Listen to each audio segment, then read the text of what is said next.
Aujourd'hui, on est sur le 5e webinaire, comme je le disais tout à l'heure, et on va co-présenter ce webinaire avec, Agnès et Pierre-Guy qui vont se présenter et derrière je vous ferai la partie, contextuelle avant de leur repasser la parole. Annelise, si tu peux te présenter rapidement? Oui, bien sûr. Bonjour à vous. Donc moi, je suis Annie Jacot, ancien chercheur à l'Institut Agro Rennes-Angers en production animale et je m'intéresse plus particulièrement aux conditions de travail des éleveurs et des éleveuses et en quoi ça influence leurs choix stratégiques et leurs choix de pratique et inversement, en quoi leurs choix de pratique influencent leurs conditions de travail. Voilà. Très bien. Oui, Pierre-Guy? bonjour. Bonjour Pierre-Guy Marnet, enseignant au même endroit à l'Agro à Rennes, plutôt spécialisé en recherche sur tout ce qui est traite, pratique, conduite, matérielle, voilà, mais sur toutes les espèces. Et enseignant aussi sur le volet traite, un des rares en France. Merci d'être là. Merci à tous les 2. Et donc pour ceux qui ne me connaissent pas, moi je travaille à l'Institut de l'élevage et suis responsable de projet sur les 3 filières, bovin, caprin, ovin, et j'ai eu la chance d'animer ce beau projet qui est Ergotraite. Alors justement, Ergotraite pour, fixer le contexte, alors effectivement pour ceux qui ont déjà fait les autres, webinaires, ça sera un peu une redite, mais ça nous permettra de replacer malgré tout ce qui va être proposé tout à l'heure au sein de ce projet. La traite, une tâche importante en élevage laitier, bien sûr, avec des impacts forts sur, de nombreuses choses, que ce soit les résultats, que ce soit les conditions de travail, il est surtout question de ça, là, aujourd'hui, au niveau de ce webinaire. Des évolutions, régulières, perpétuelles quasiment, avec des grosses variations entre et inter, entreprises et intra-entreprises, pardon, et notamment, on en parlera sûrement, tout à l'heure, il y a des choses qui se font avant et après la traite qui peuvent avoir un impact non négligeable sur cette activité de traite. Et c'est vrai que, comme le disait un des articles là qui reprend, les principaux résultats de nos webinaires, la traite pourrait être un des points sensibles de la filière laitière, en tout cas la traite conventionnelle, puisque là on est parti sur cette particularité-là de travailler sur la traite conventionnelle. La traite robotisée, oui, elle existe, mais aujourd'hui, la traite conventionnelle est encore majoritaire et il faut, donner les éléments pour qu'elle reste, réaliste et qu'elle soit attractive pour les générations de demain. Alors ce projet Ergotraite, pour faire très rapidement, c'est un partenariat entre l'Institut de l'élevage, la Chambre d'agriculture de Bretagne, Comodal qui est une entreprise qui, travaille sur l'imagerie, la caisse centrale de MSA et l'Institut Agro Rennes-Angers, d'où, mes co-intervenants d'aujourd'hui. Et l'idée, c'était d'avoir une approche qui soit le plus multidimensionnelle possible et en visant à optimiser, bien sûr l'ergonomie puisque, c'est quelque chose qui est important d'avoir des conditions de travail qui limitent les risques, de TMS notamment, troubles musculo-squelettiques, mais aussi de s'assurer que sur d'autres dimensions, on n'ait pas de dégradation, voire qu'on essaye d'améliorer les choses aussi pour ce qui est du bien-être des animaux, du confort des treilleurs, mais aussi, des réponses de la traite aux attentes de la société. Et dans ce travail-là, on a agi en 3 phases. Une première phase, où on a travaillé sur le repérage et l'analyse des freins et motivations autour du poste de trailer. Anis va y revenir tout à l'heure. Une deuxième phase où on a déjà évoqué les travaux autour de l'utilisation de nouvelles technologies pour, caractériser des systèmes de traite de référence. Et puis bien sûr, et on en arrive à cette phase-là, une action de diffusion, de communication des éléments de résultats pour les formations, pour le conseil, et c'est justement là-dessus que va s'appuyer l'intervention d'aujourd'hui. Donc voilà, je vais passer la parole, de ce pas à Anne-Lise et à Pierre-Guy qui vont vous présenter ce kit pédagogique qui a été travaillé dans le cadre de ce projet. Alors, merci beaucoup à Jean-Louis. Donc, on va vous présenter le kit pédagogique pour sensibiliser à l'approche globale et à l'ergonomie à la traite. Parce que nous avons l'avantage et l'honneur d'être enseignants-chercheurs. Et donc, on peut utiliser nos étudiants pour des projets euh, qui les intéressent et qui servent aussi à la valorisation. Donc, pourquoi on est arrivé à l'idée d'avoir un kit pédagogique? C'est qu'il y a un besoin assez fort de sensibiliser autour de la traite durable. Alors la traite durable, c'est, la traite bien sûr, mais c'est également, tout ce qu'il y a autour de la traite. Donc ce qu'on va appeler ici les tâches, périphériques et donc c'est aller chercher, les vaches, les amener, nettoyer, la salle de traite par exemple. et essayer d'appuyer aussi sur les conséquences sur les conditions de travail des travailleurs. Donc la démarche qu'on a adoptée, elle a eu lieu déjà en première étape, c'est faire un état des lieux des perceptions et des besoins autour de la traite de la part des travailleurs, qui a permis en fait d'établir un certain nombre de références et de faire remonter des besoins pour ensuite les intégrer dans l'outil de sensibilisation pour les futurs travailleurs, ceux qui vont traire plus tard, et qu'on a aussi créé cet outil-là en s'appuyant sur la première étape, mais aussi sur une phase d'enquête autour des attentes et des besoins des formateurs de ces futurs travailleurs par rapport à la traite durable. Donc, on vous présentera tout ça, le reste. Donc, la première étape, c'est cet état des lieux, c'est quelles attentes concernant l'amélioration des conditions de traite au plan ergonomique de la part des travailleurs en élevage bovin laitier. Donc, c'est un stage qui a été effectué par Aude Rouet en 2021, qui a été co-encadré par Jean-Louis et Sébastien Guillochot de la Chambre d'agriculture de Bretagne. Donc, c'est une enquête qui a été réalisée pour recueillir les perceptions des travailleurs et générer des références. Donc, Aude a créé une approche par entretien semi-directif avec un recueil mixte de données quantitatives et qualitatives, principalement dans la région du Grand Ouest. Donc, elle a pu enquêter au cours de ces 6 mois de stage 30 travailleurs, 22 en ferme dite commerciale, 6 en ferme expérimentale et 2 agents de remplacement. On avait une répartition qui est un peu plus importante pour les hommes que pour les femmes. Or, on sait bien que dans la traite, on a plutôt tendance à avoir un rapport inverse, et on a eu aussi bien des chefs d'exploitation que des associés que des salariés. Même, j'imagine, un bénévole. Aude a ensuite analysé les données qu'elle a collectées, donc les perceptions des enquêtés par rapport à la traite. Elle a croisé ça avec le type de salle de traite, les tâches et les pratiques qu'elle a demandées aux enquêtés. Et puis aussi, elle a fait un focus sur qu'est-ce que c'était la pénibilité. Puis elle a défini auprès des enquêtés la pénibilité comme étant une tâche ou une action exigeant un effort physique ou psychologique. Et elle leur a demandé de donner une note de 0 à 5, 5 étant une perception très pénible de la tâche ou de l'action. Donc, globalement, le premier résultat, c'est que la traite, c'est une tâche qui est globalement appréciée, qui reste perçue comme une tâche clé de l'élevage. J'ai perdu. C'est bon, ça revient. Ça revient, mais c'est pas le bon. Oui, voilà, merci. Et donc, les travailleurs voient plutôt cette tâche-là comme étant agréable pour 69% d'entre eux, voire très agréable pour 10% d'entre eux. 21 déclarent que c'est plutôt passable. Donc, les éléments qui plaisent le plus aux travailleurs, c'est le fait d'être au contact avec leurs animaux et de pouvoir les surveiller. Donc, c'est vraiment un moment clé de leur métier d'éleveur. C'est le moment où on peut voir tous nos animaux. En salle de traite, on voit tout.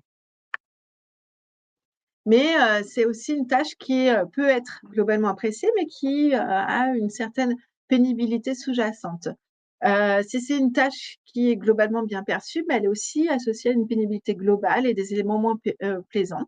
Et les éléments qui déplaisent le plus, c'est l'astreinte, notamment du week-end et journalière. Et puis aussi, vu que c'est l'endroit où on voit tout, c'est quand aussi il y a des soucis sanitaires et qu'on voit ces soucis, on y est confronté. Le temps de traite, lui, est associé à cette pénibilité ressentie également.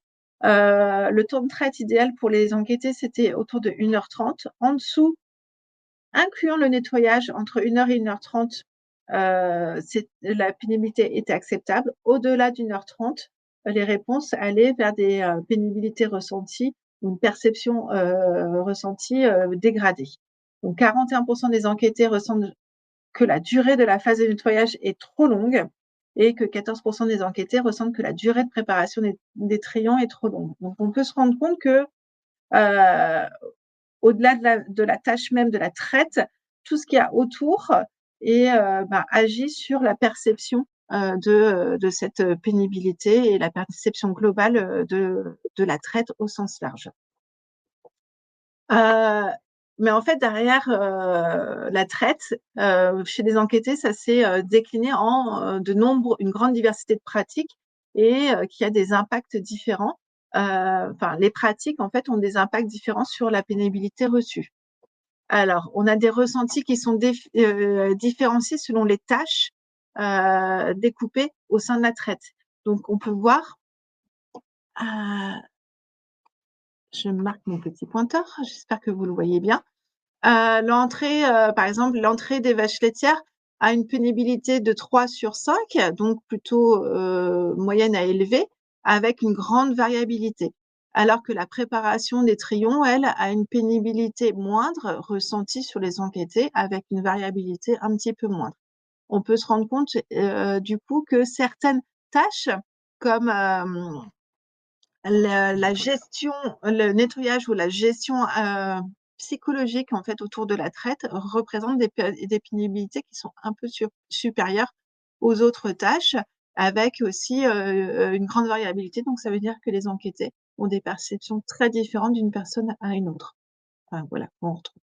Et puis aussi, il y a une grande diversité de pratiques au sein des tâches référencées. Donc ici, c'est un tableau des différentes pratiques de traite au sein des enquêtés, où on peut voir que, alors je dis pas que chaque éleveur ou éleveuse fait, chaque trayeur ou trayeuse fait à peu près de façon différente, mais presque, où on peut voir des pratiques différentes entre ceux qui font du pré-trempage mousse ou lavette individuelle puis post-trempage, ou ceux qui font que la lavette individuelle ou que du post-trempage. Et derrière, les ressentis sont différents en fonction aussi des pratiques adoptées et selon les tâches. Ce qu'on peut voir aussi, c'est qu'il y a la répétitivité des gestes qui joue beaucoup sur cette pénibilité et on a des impacts différents sur la perception de cette pénibilité. Ce qui change aussi, la pénibilité, elle change selon les équipements. Alors même si on a des petits 30 enquêtés, c'est quand même pas rien, mais on a des outils derrière, des systèmes de traite qui sont différentes avec des perceptions de la pénibilité qui sont différentes et on peut voir que, par exemple, l'épi 30 degrés semble avoir une perception de la pénibilité plus importante que le roto extérieur ou intérieur ou la traite par l'arrière à 90 degrés. Donc là, il y a un impact fort. Enfin, on peut mettre une hypothèse selon nos enquêtés, selon notre échantillon, qu'il y a un impact fort quand même des équipements de salle de traite sur la pénibilité ressentie.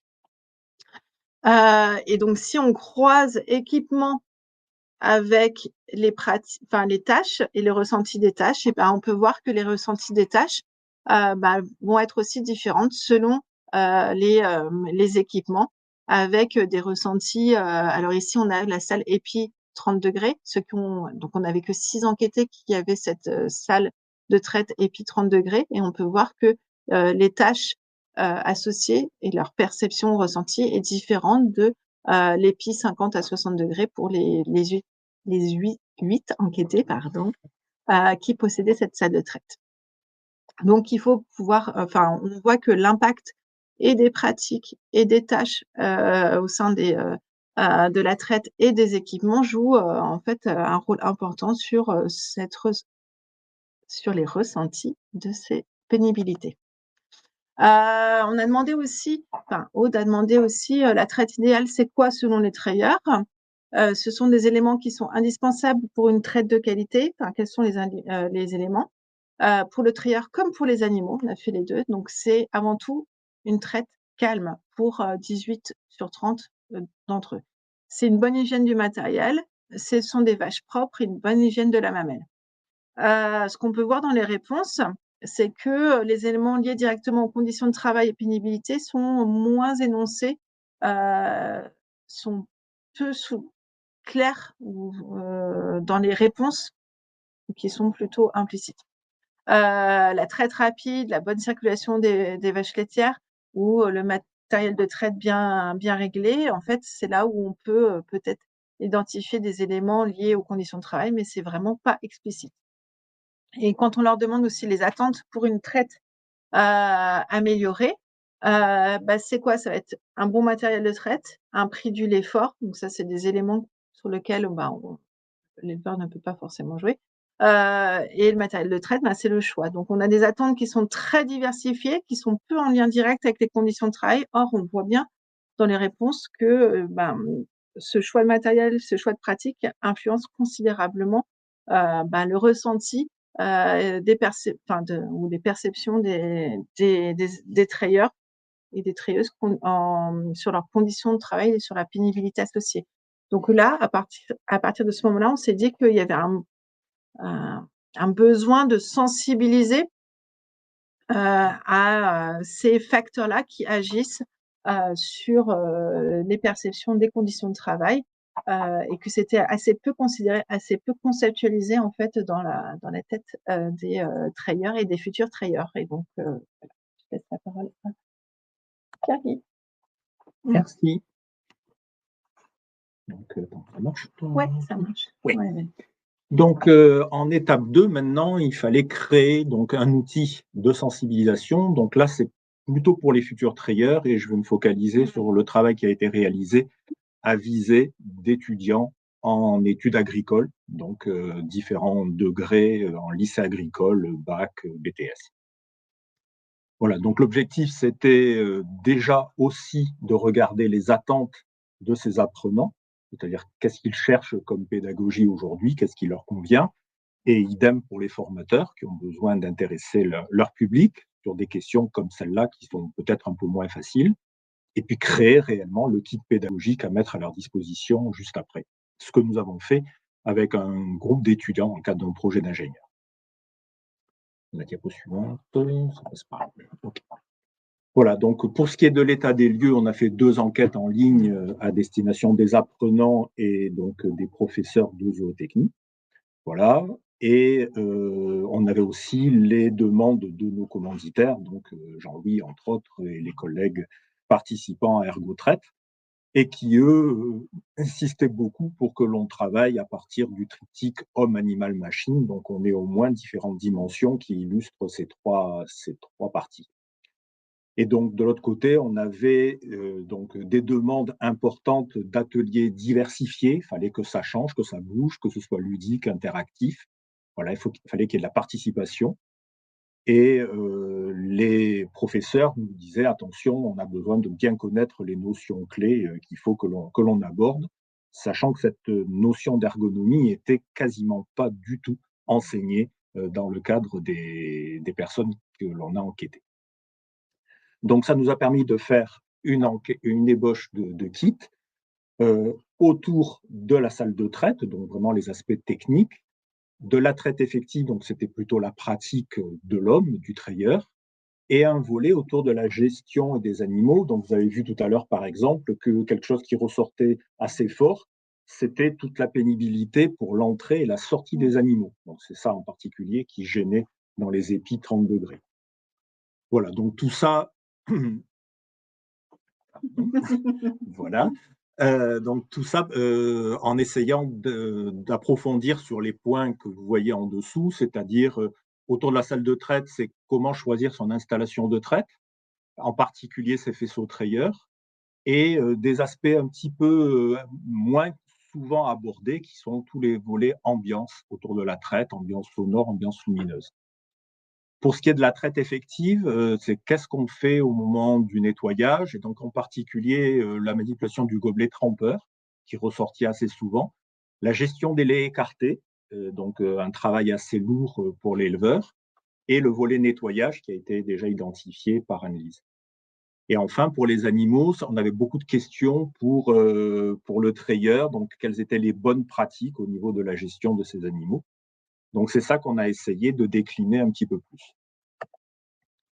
Donc les objectifs du kit, fallait qu'il soit modulable, adaptable, c'est-à-dire qu'on puisse le découper éventuellement et que le professeur puisse intégrer différentes parties du kit dans sa propre pédagogie.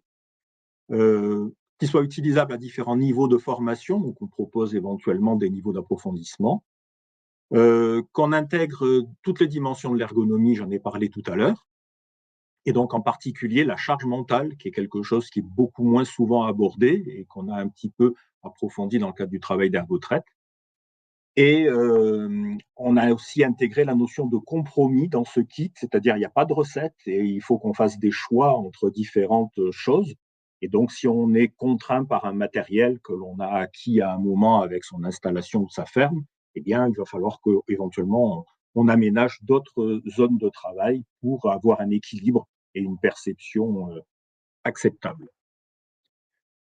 Voilà, ce qu'il fallait aussi, c'est qu'il soit facilement pris en charge par les professeurs, donc qu'on puisse rédiger des fiches pédagogiques référencées, que je vais vous montrer tout à l'heure, qu'il y ait de l'interactivité entre le prof et ses élèves, ou entre élèves eux-mêmes, s'il y avait des ateliers, donc qu'on puisse travailler sur des groupes, par exemple, qu'on puisse avoir un bon niveau de connaissance équivalent au début, donc on rappelle quand même un certain nombre de choses.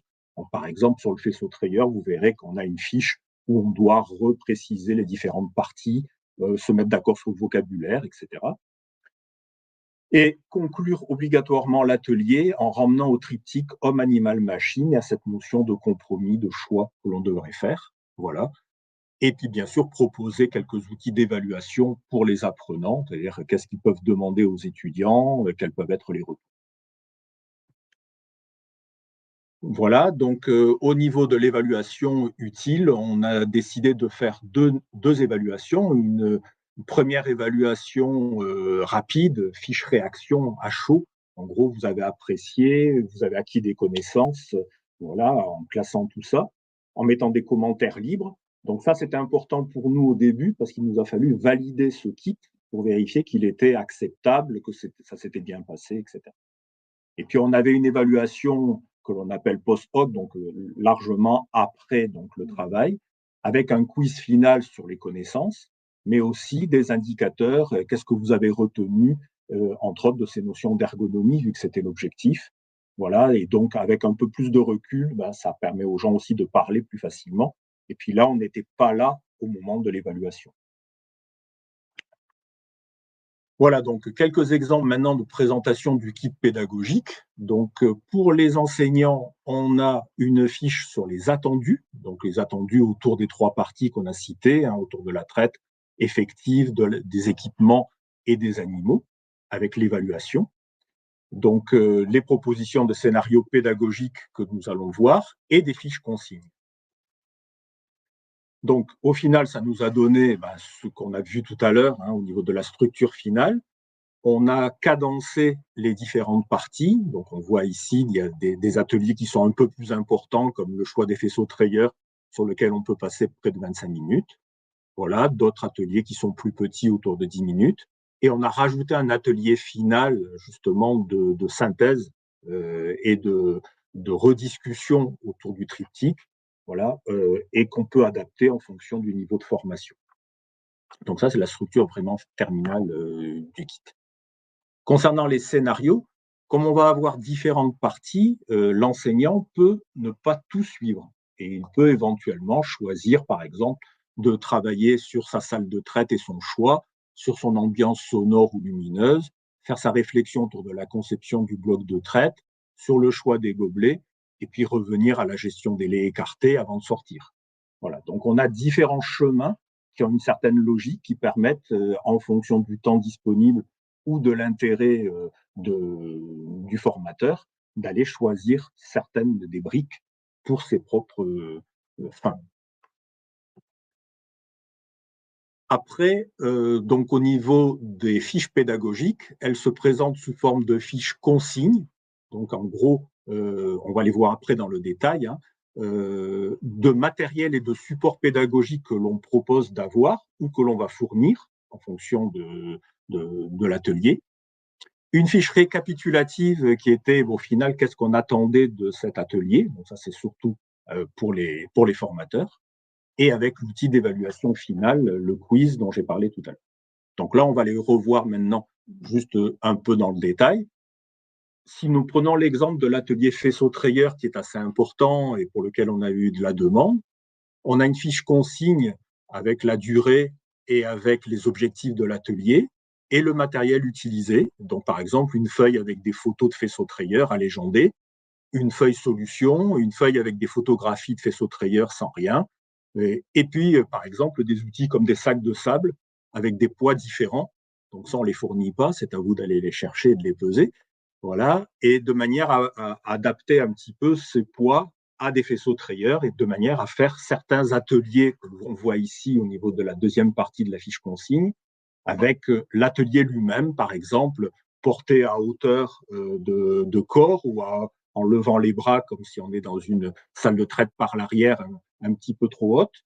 Voilà, et donc on va vite se rendre compte quand on fait l'exercice quelquefois de la pénibilité, de la tension qu'on a sur les bras, etc. Donc on a vraiment une mise en situation de l'étudiant.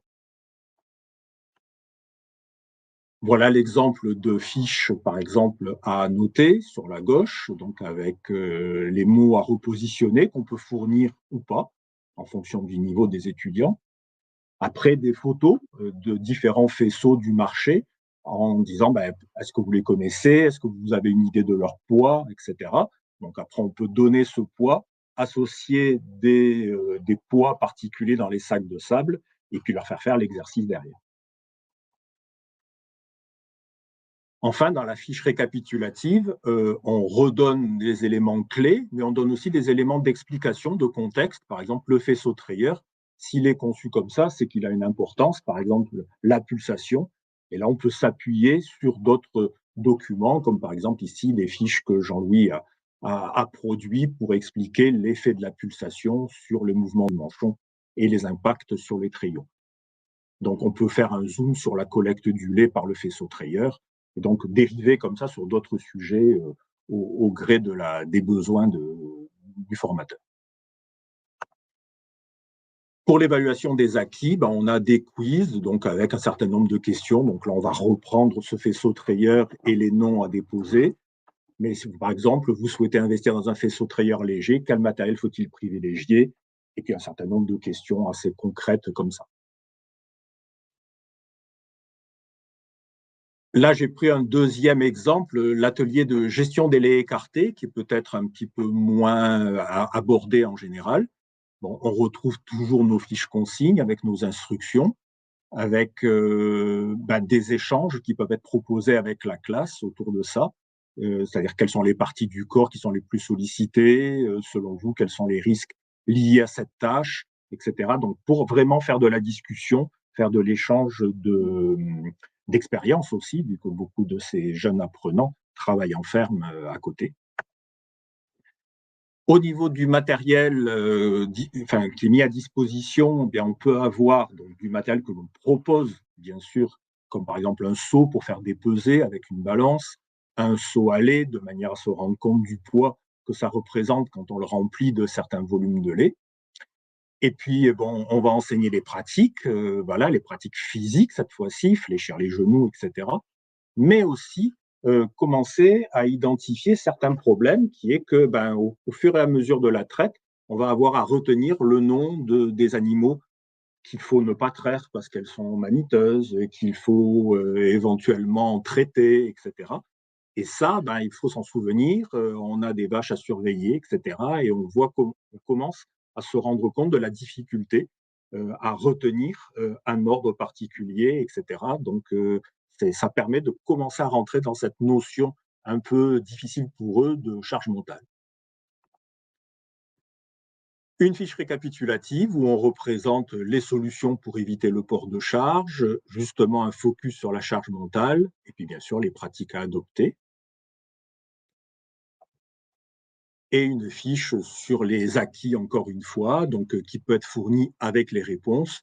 Donc, par exemple, sur la gestion des laits écartés, c'est citer les étapes clés à adopter lors du port de charge et citer au moins 2 solutions qui permettent une meilleure gestion des laits écartés.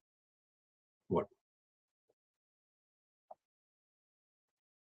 Et donc, l'atelier final, donc une session pédagogique qui veut une synthèse. Donc là, on l'a prévu aussi sous forme un petit peu pédagogique, avec d'abord un volet triptyque, un triangle, des actions, des noms, des domaines d'activité, des solutions, et on leur demande de repositionner ça et de réfléchir ensemble lors de cet atelier, ce qui doit nous donner normalement le schéma que vous avez sur la droite, avec par exemple l'homme, l'animal, la machine, et puis les tâches que l'on veut positionner à cette interface.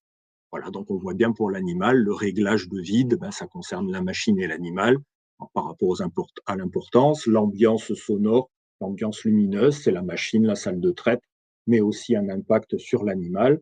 Mais ça peut être aussi positionné du côté de l'homme parce que ça affecte le travail de l'homme, sa pénibilité de travail, sa difficulté de travail aussi pour voir correctement une mamelle, etc. Donc, pas mal d'ouverture à la discussion. Voilà. Et après tout ça, eh bien, on l'a validé. Donc, on est passé par l'intermédiaire de 5 professeurs de zootechnie. Donc, 3 nous ont répondu positivement. On a donc pu travailler dans 3 groupes, donc des BTS PA, des premières terminales Bac Pro, des secondes pro en apprentissage, qu'on a fait travailler à partir du matériel que je viens de vous présenter, en groupe de 3 ou 4, avec 2 animateurs par atelier, donc professeur et un de nos étudiants, comme on voit sur l'image ici. Et puis, on a échangé, collecté les retours, aussi bien des apprenants que des enseignants, hein. Donc, l'objectif était de regarder la pertinence, de valider les temps aussi qui avaient été proposés, de vérifier l'acquisition des éléments. Voilà. Et donc, ben, le travail n'est pas fini, hein, c'est jamais fini de toute façon dans ce domaine-là. Donc, il y a des améliorations à venir. Donc, entre autres, ben, avec l'entreprise Commodal dont on a parlé tout à l'heure et qui dispose d'un logiciel qui permet de faire de la motion capture, c'est-à-dire de la capture sur un petit avatar, donc de visualiser vraiment les efforts directement. Donc ça plaît bien. Donc, ça serait pas mal d'avoir des ateliers autour de ça, avec un système peut-être un peu simplifié qui serait fourni pour faire des travaux pratiques et se rendre compte des choses. On pourrait intégrer une séance d'observation active d'une traite, donc ça c'est des propositions faites avec les professeurs, et renforcer peut-être la présence de l'ergonomie dans les ateliers. Donc effectivement, là on a vu qu'on avait abordé beaucoup de choses autour parce que c'était ce qui était ressorti du constat, mais on ne l'avait pas forcément, obligatoirement, systématiquement positionné dans le domaine ergonomique. Donc il y a peut-être des renforts à faire dans ce domaine-là. Voilà. Puis après, il y avait des adaptations à proposer pour des élèves en situation de handicap, pour des professionnels du milieu agricole, où bien sûr là, on pourra passer sur des choses assez basiques et peut-être pousser un petit peu. Et puis surtout, il faut qu'on communique autour de l'existence du kit, c'est ce qu'on fait aujourd'hui, voilà, auprès des établissements d'enseignement agricole pour qu'on nous le demande et que nous, puissions le diffuser et le faire évoluer, l'améliorer. Voilà, donc en conclusion, on a obtenu ce qu'on pense être un kit plutôt ludique, plutôt interactif, voilà, avec des ateliers variés. Les étudiants étaient contents et étaient satisfaits de l'essai. Le kit a été validé aussi par les apprenants et les enseignants, même si on n'en a pas eu beaucoup et que ça mériterait certainement de tourner un peu plus. Voilà, donc on a cité les points de vigilance sur l'ergonomie à renforcer un petit peu.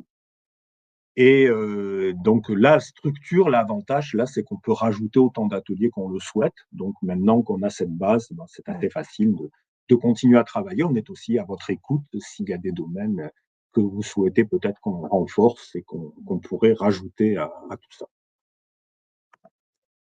Voilà, je vous remercie de votre attention. Merci à Aude et à tous les étudiants ingénieurs qui nous ont aidés à faire ce travail. Et puis, bien sûr, à ma collègue unique et préférée, Anne. Voilà. Merci Pierre.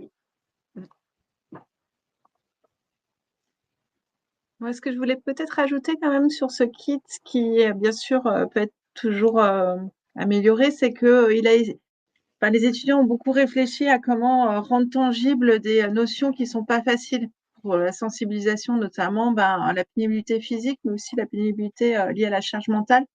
Et ça, ils ont fait un gros travail quand même de comment le faire toucher du doigt et le rendre concret pour les apprenants. Donc, c'est la grosse avantage, je trouve. Très bien, bah, écoutez, merci à tous les 2. Alors, il y a quelques questions. Alors une première question à laquelle, Emmanuel a répondu, mais qui tourne autour des replays de ces différents webinaires. Donc ils sont disponibles sur le site Ergotrade. Vous les retrouvez au fur et à mesure, alors en général avec, quelques jours de décalage, hein, le temps de de concaténer certaines parties Mmh. de la présentation par rapport à tout ce qui est peu d'intérêt, comme les aspects logistiques qui en décalé ne veulent plus rien dire, mais tout le reste est Mmh. repris. Donc vous avez l'adresse là qui vous a été, reportée par Emmanuel et je vois qu'il y a une autre question aussi sur le fait de savoir si le module pourrait être, disponible en e-learning. Alors peut-être que certains ateliers, oui, mais Enfin, il y a quand même une grande dimension pratique, physique et voilà, où on pratique. a Mmh. vraiment demandé aux étudiants de travailler ensemble, de co-construire, de réfléchir ensemble. Donc, il y avait cette notion-là très participative qui était demandée par les Mmh. étudiants et qui saute dans l'e-learning. C'est un petit peu plus compliqué à faire. Bon, il y a quelques aspects, tout ce qui est fiche pédagogique, contenu, cible, tout ça, ça pourrait être fourni. Là, il n'y a pas de souci. Après, ça mérite d'être décliné de toute façon. Rien n'est Mmh. figé là-dedans. L'objectif, c'était d'être des outils à la disposition des formateurs et qui peuvent s'emparer d'une partie ou d'une idée aussi, de la façon dont on a réfléchi.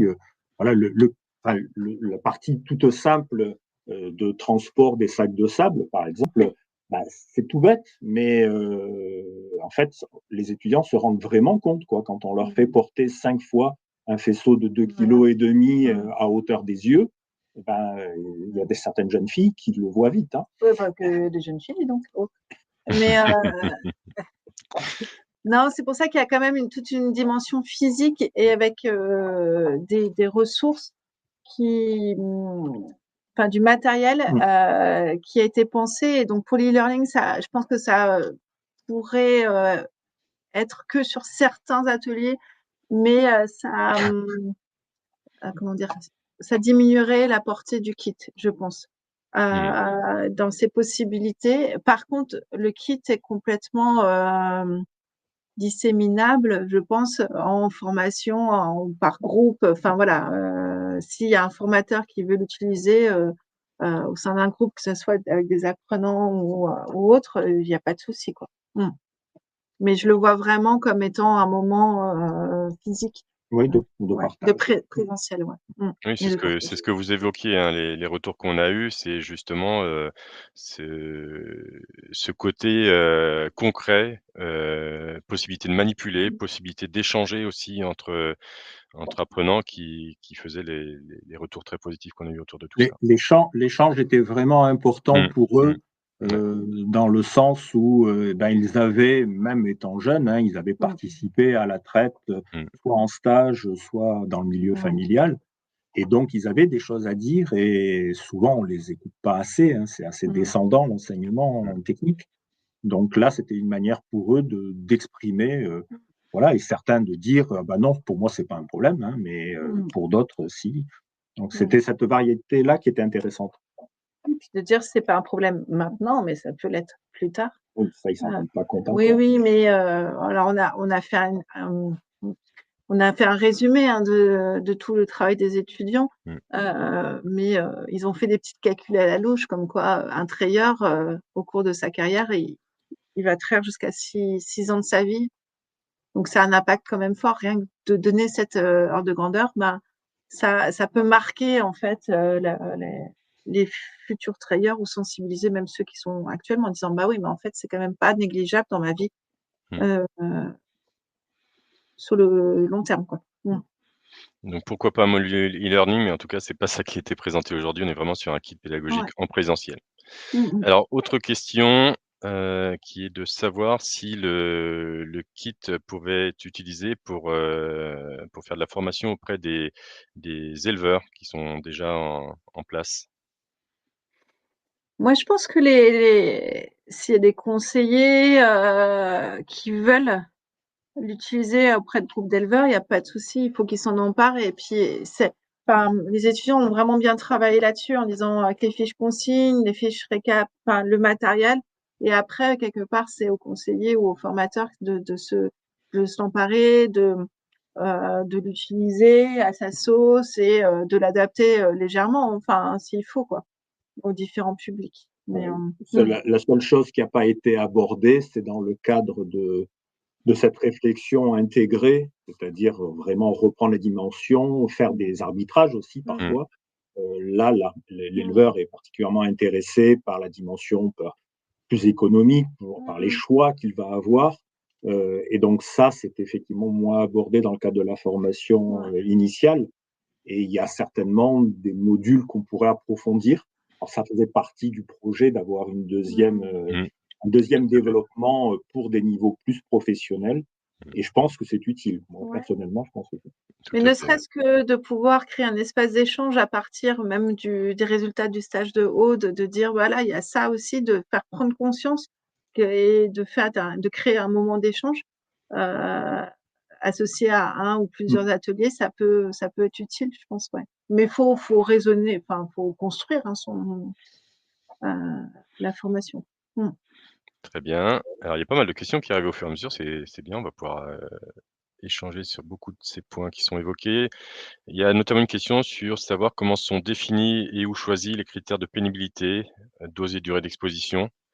Savoir si, un kit numérique est envisageable, ça a été évoqué et quid de la traite de l'intelligence artificielle? Ah ah! Alors déjà peut-être la première question. Alors, comment sont définis, choisis les critères de pénibilité? Là, je ne sais pas du coup si on parle du stage de Aude ou sur le kit, mais c'est resté très, on va dire, sur la perception avec un score, Tout à fait, ouais. donc avec une définition que j'ai donnée au tout début, mais qui est assez basique, on va dire. On n'est pas rentré, mais en fait, l'idée principale, c'était quand même de dire que c'est une tâche ou une action qui exige un effort physique ou psychologique. Alors, on peut dire psychologique ou mental, c'est au choix, mais c'est d'aborder les deux dimensions quand même. Donc, on est resté assez loin, on dire à un niveau basique de la définition pour justement cette action de sensibilisation et pas dans une définition scientifique liée à l'ergonomie de la pénibilité. Très bien et quant à la traite et à l'IA?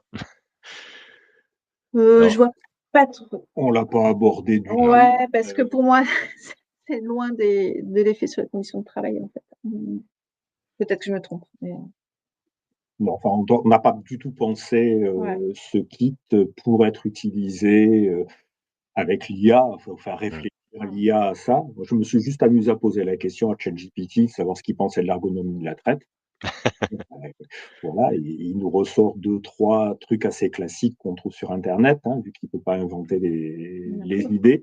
Ce qui est surtout intéressant, c'est que ce qui va ressortir, c'est les poncifs habituels, alors que là, l'enquête qui a été réalisée a vraiment mis en évidence peut-être qu'il y avait des points plus importants que l'acte de traire Tout à lui-même, fait, en ouais. dehors du faisceau trayeur qui est ressorti, mais autour de justement la gestion des animaux, de devoir sortir de la salle de traite, la gestion de la santé, etc., qui sont vraiment multiples, c'est-à-dire c'est de la pression mentale, c'est de la pénibilité physique.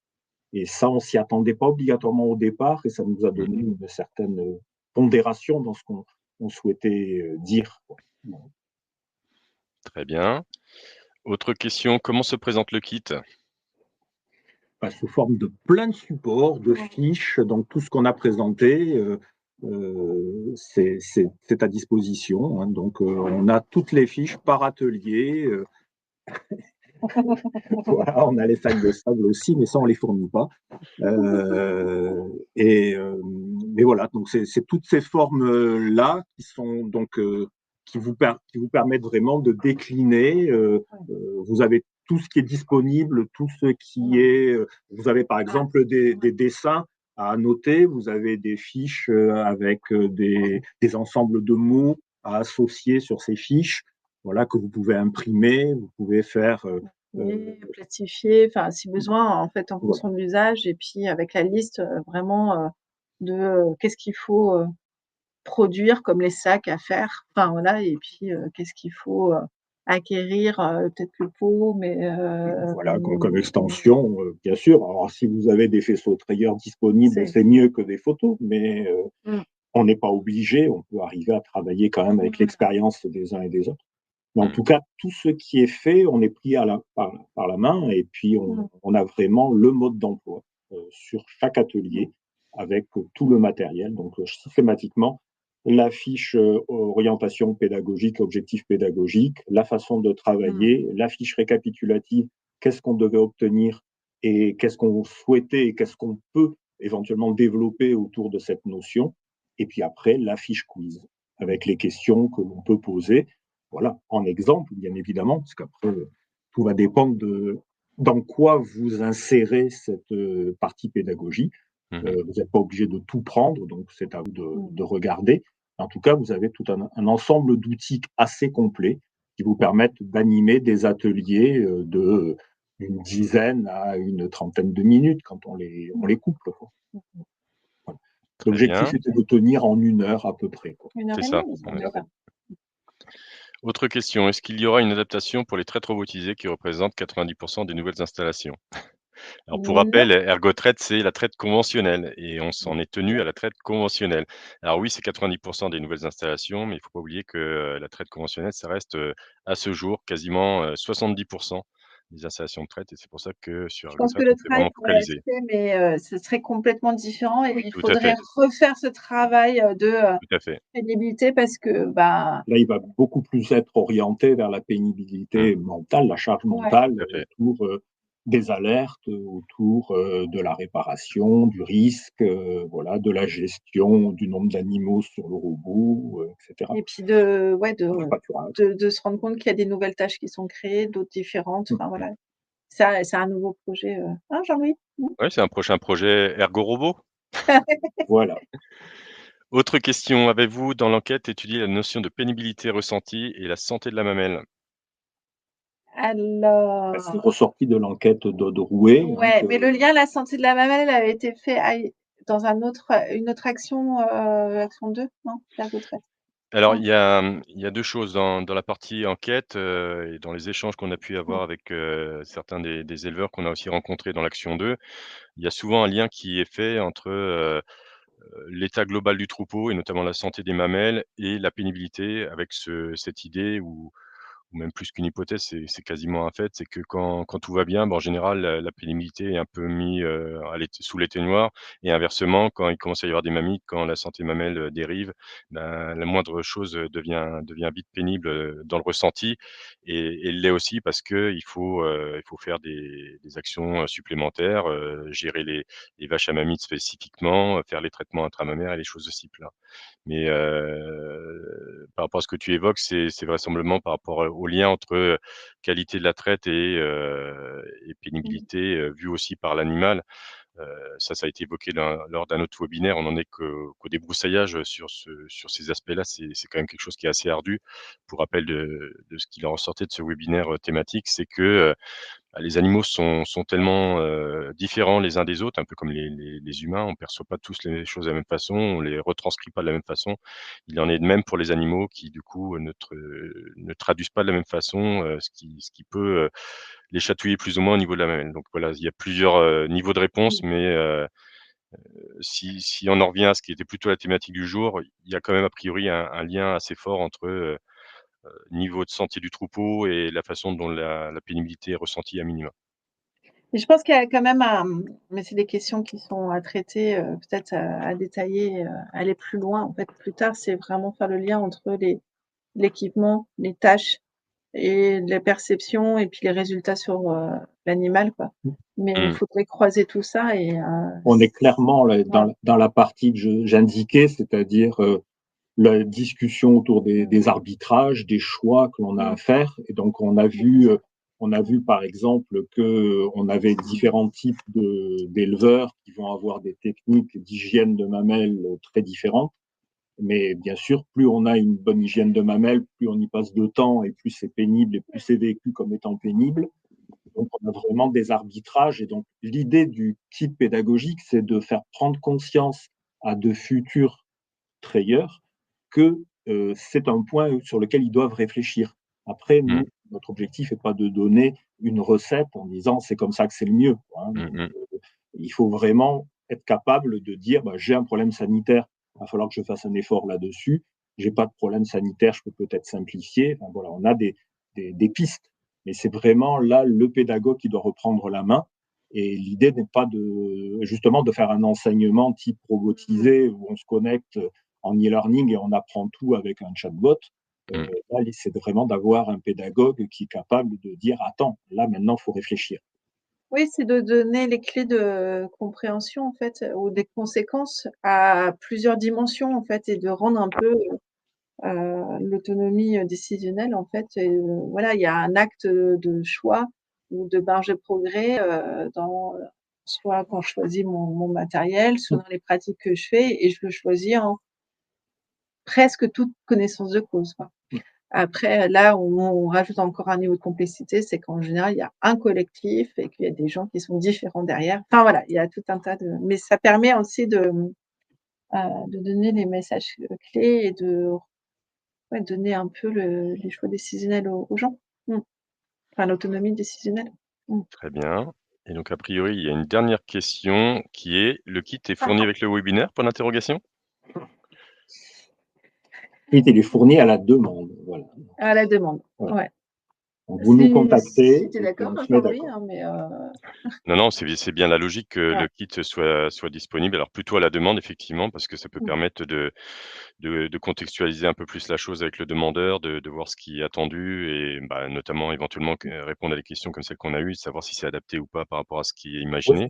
ouais, vous Et pouvez puis, avoir bah, des retours. mmh, ouais, tout à fait. C'est quand même tout oui, frais, donc il n'a pas tourné pour le moment et ouais, on a besoin de le faire évoluer et de l'affiner. Comme tu le disais Pierre-Guy, on a une solution, de motion capture portatif qui maintenant peut être, intégrée dans ce kit pour ceux qui le souhaitent. Alors sous réserve qu'on ait la possibilité aussi, de le mettre à disposition et ça, c'est encore des choses qui doivent être, discutées, notamment lors du prochain comité de pilotage, Ergotraite. Mais la logique est vraiment que ce kit puisse être utilisé autant que possible. Parce que comme tu l'évoquais Pierre-Guy, hein, la traite, c'est quelque chose qui est important, mais qui est peut-être pas suffisamment abordé, lors des Ah, c'est formations clair. et là, on a un outil qui, en tout cas pour les utilisations qui en ont été faites, ont permis aux étudiants et aux enseignants de discuter, de traite, de façon confortable pour les 2 parties. mmh. Alors je vérifie, mais a priori, on a dû faire le tour des questions. Oui, a priori, Ouais, elle ça a peut l'air pas d'être tout bon. s'exprimer, mais il y a une étudiante, qui est maintenant, heu, ingénieure IDEL, qui, heu, qui Ouais. a construit, Oui, mmh, Valentine mmh, Landais, que vous avez en ligne, vous pouvez la contacter aussi. Elle faisait partie de ceux qui ont testé sur le terrain, donc Mmh. elle voilà. peut vraiment vous donner la réponse de Mmh, sa perception à elle. mmh. Moi, j'aurais une dernière question, c'est auprès de qui de faire la demande de ce kit? Est-ce que c'est Anne-Lise? Est-ce que c'est Jean-Louis? Est-ce que c'est Pierre-Guy? De toute façon, on communique tous les trois, donc Mmh. quel que soit le canal, ça reviendra Mmh mh. au bon endroit. C'est Donc ça. on indiquera peut-être les coordonnées Tout dans à le fait. mail post-webinaire pour que Mmh, les Pas de participants souci, intéressés aient l'information. avec Tout à plaisir. fait. mmh. Alors Emmanuel, est-ce que tu peux repasser sur, le diaporama pour juste prendre la dernière diapo qui fait l'annonce du prochain webinaire? Voilà. Alors je vais aller directement sur la diapo en question. Donc juste un rappel, hein, pour vous dire que le prochain et le dernier webinaire de la série, ça sera lundi prochain, toujours à la même heure et on parlera de l'amélioration de la traite et des pistes de réflexion. Donc on ira, conclure cette série de webinaires en proposant quelques-unes des possibilités, qui permettent, d'imaginer que d'ores et déjà on peut, agir positivement sur le déroulement de la traite sur les élevages. Et donc pour rappel, tous ces webinaires sont disponibles sur le mini-site, Ergotraite qui est adossé au site de l'institut. Bah, écoutez, merci à tous, merci Anne-Lise, merci, Pierre-Guy, merci Emmanuel